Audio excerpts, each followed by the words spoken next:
Assalamualaikum warahmatullahi wabarakatuh. Kami pelajar-pelajar dari College Community Tawau. Dalam video ini kami akan menguraikan 4 sumber hukum Islam. Hukum Islam yang pertama ialah Al-Quran.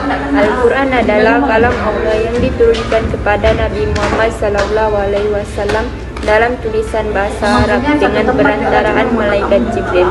Al-Quran juga menjadi dalil yang kukuh bagi Nabi Muhammad dalam menyampaikan risalah kerasulan serta hukum-hukum yang wajib dilaksanakan. Al-Quran adalah keimanan yang tersimpul dalam keesaan Allah dan kepercayaan adanya hari pembalasan. Ia juga petunjuk mengenai akhlak yang murni dengan menerangkan norma keagamaan dan tata sila kehidupan yang mesti diikuti dalam kehidupan individu dan bermasyarakat demi kebahagiaan di dunia maupun akhirat. Bismillahirrahmanirrahim. Kulla ini ijtama'atil insu wal jinnu ala ayatu bimislihi asal qur'ani layatuna bimislihi walau kana ba'duhum li ba'din zahira. Surah Al-Isra ayat yang ke-88. Katakanlah wahai Muhammad, sesungguhnya jika sekalian manusia dan jin berhimpun dengan tujuan tidak membuat dan mendatangkan sebanding dengan Al-Quran ini, mereka tidak akan dapat membuat dan mendatangkan yang sebanding dengannya, walaupun mereka bantu-membantu sesama sendiri. Seterusnya ialah Al-Hadis sebagai sumber hukum yang kedua. Al-Hadis berfungsi sebagai penguat, sebagai pemberi keterangan, dan membuat hukum baru yang ketentuannya tidak ada di dalam Al-Quran. Hukum-hukum yang ditetapkan oleh Rasulullah Muhammad SAW ada kalanya atas petunjuk ataupun ilham daripada Allah Subhanahu Wa Taala dan ada kalanya berasal dari ijtihad.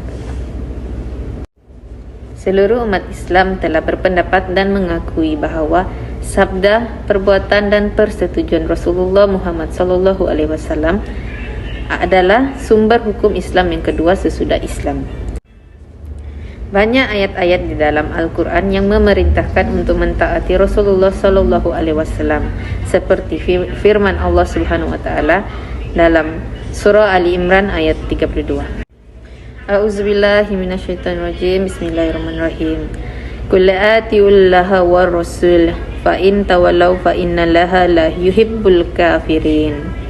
Katakanlah wahai Muhammad, taatlah kamu kepada Allah dan Rasulnya. Oleh itu jika kamu berpaling yang ini menderhaka, maka sesungguhnya Allah tidak suka kepada orang-orang yang kafir. Seterusnya, sumber hukum Islam yang ketiga yaitu ijma'.